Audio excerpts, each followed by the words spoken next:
ఆ మాటలే పలుకుతూ, ఆ మాటలే పలుకుతూ. మూడో రోజు ఎక్కొచ్చేసాడు సరే. నువ్వు ఈ మాటలు ఆరాధనలో పలుకుతూ స్తోత్రాలు చెల్లిస్తూ ప్రతి కష్టము ఎక్కి వచ్చిదువుగాక, ప్రతి నష్టం ఎక్కి వచ్చిదువుగాక, ప్రతి అపజయం ఎక్కి వచ్చిదువుగాక, ప్రతి దాన్ని జయించుదువుగాక. అంతే. హెబ్రీలకు అపోస్తలుడైన పౌలు రాసిన పత్రిక 13వ అధ్యాయం 15వ వచనం.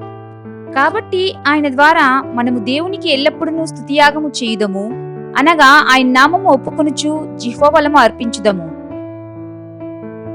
యోబు జీవితంలో ఎన్నో వచ్చినాయి. ఆస్తి పోయింది, గొడ్లు పోయినాయి, పిల్లలు పోయినారు, అన్ని పోయినాయి. చూస్తా ఉన్నారు అందరు, అన్ని పోయినాయి. మొగ్గమని వస్తుంది వాడు వచ్చి చెప్పాడు, దేవుడు ఇచ్చాడు, దేవుడు తీసుకున్నాడు, యెహోవా నామమునకే మహిమ కలుగుగాక. స్తుతి పోలే, అన్నీ పోయినాయి, స్తుతి పోలే. రెండో అధ్యాయంకి వచ్చినాడు, ఉన్న ఆరోగ్యం కూడా పోయింది. ఇప్పుడు పెళ్ళాం వచ్చి దేవుని దూషించు, ఇదంతా ఊరికే నీ మీదకి వచ్చిందని చెప్పి అనేసాయి, చచ్చిపోతాడు. అప్పుడు యోగేమన్నాడు, ఒక్క మాటలు కూడా దోషం లేకుండా అతనంటే దేవుడు మనకి సుఖమునివ్వాలా, ఆయన కష్టము అనేది ఇవ్వకూడదా అని చెప్పి ఆయనకే మహిమ కలుగునుగా అన్నాడు. ఏం పోలేదు, స్తుతి యాగం పోలే. ఏం చేసింది స్తుతి? ఆ మాటలే మరలా ఆరోగ్యానికి ఎక్కి వచ్చేలాగా చేసేది, మళ్ళా ఆస్తికి ఎక్కి వచ్చేలాగా చేసేది. ఇప్పుడు చెప్పండి, మీరు ఆరాధకులకు ఎందుకున్నారు? ఎక్కి రావడం కోసం. లిజన్ మై చర్చ్, వాళ్ళకే చెల్లిస్తాను ఆరాధన చేస్తాను. కన్న తండ్రివి నీవని నిన్నే కొలిచెదను. అదే స్తుతి. ఆత్మ సంబంధమైన బలం అంటే ఏంటిది? ఇదే, నేను నిన్ను కొలుస్తాను దేవా, నేను ఇంక అట్లా ఉన్నాను ప్రభువా, నేను ఇది చేస్తాను ప్రభు. నీదు ఆత్మతో నిండుగా నన్ను నింపు ప్రభు, ఆత్మ ఫలములు దండిగా.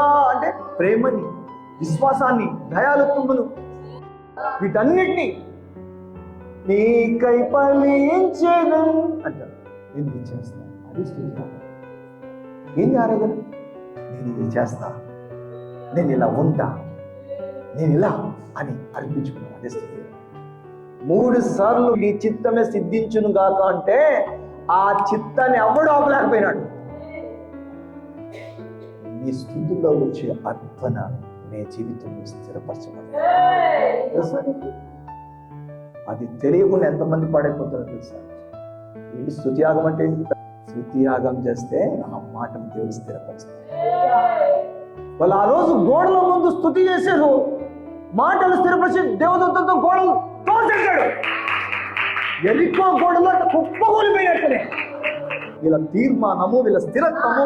కన్న తండ్రివి నీవని నిన్నే కోలించదమని అర్పణ చూపిస్తే అడ్డమున్న గోడలు తొప్పి లోనికి తీసుకెళ్ళి ఎక్కించినాడు. స్తుతియాగం అంటే అది. తెలియకుండా చాలా మంది అన్ని అడ్డంకులు ఇంకా కలిగి ఉన్నారు, అది స్తుతియాగం. అది చేసే పని అదే. అందుకే దావీదుని ఎవడు పడగొట్టలేకపోయాడు. ఎందుకు? స్తుతికారుడు తను. స్తుతికారుడు మహిమ పరిచేవాడు నిలిచే ఉంటాడు, మహిమ వెతికేవాడు మహిమ పరుస్తూనే ఉంటాడు.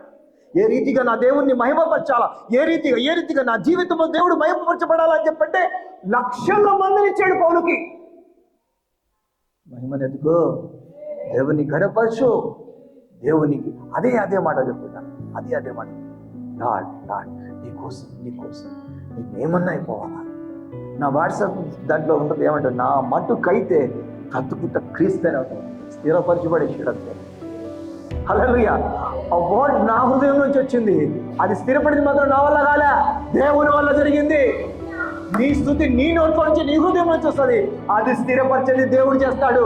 ఆ ఎదురైన గోడలని దొబ్బేస్తాడు, ఎదురయ్యే పరిస్థితులు దొబ్బేస్తాడు. గొల్యాతు లాంటి వాళ్ళని చీల్చి చండాడి కాపలా చేస్తాడు. ఎదుట శత్రువులందరినీ కూలుస్తాడు. నిన్ను ఎప్పూసి అనుభవం వచ్చి యెరూషలేము అనుభవాన్ని తీసుకొని వస్తాడు. నిన్ను ఎక్కిస్తాడు. అందుకే స్తుతియాగం ప్రతి ఆదివారం ఎక్కడం కోసం, చేయించడం కోసం స్తుతియాగం. 4 విషయాలు జరిగాయి, బలమైన 4 విషయాలు జరిగాయి. కృపా నువ్వు పొందుతున్నావు. అనర్హుడు నేను ఇప్పుడు అర్హుడిగా అయిపోయాను. ఎవరైనా సాతాను వచ్చి నువ్వు అనర్హుడు అలాగే అనర్హుడు అంటే ఎంతో నా కోసం కృప వచ్చింది. యేసు స్థానంలో నేను బతకాల్సి ఉంది అని చెప్పు. నేను అర్హుడినే చెప్పు, నేను వారసునే చెప్పు. నేను అమరత్వంలో నీకు ఒక బలిపీఠ పొంది నువ్వు ఓడిపోవు. నువ్వు పిలవడం కోసం నీకు ఒక జీవితం ఉంది. ఉపకార ధర్మం ఉన్నటువంటి ఇష్టమైన యాగంలో చేసే జీవితం ఉంది. ఆ జీవితం ద్వారా నువ్వు తెలియకనే దేవతలు కూడా నువ్వు వాటిని అవకాశం. ఉపకారం చేయి.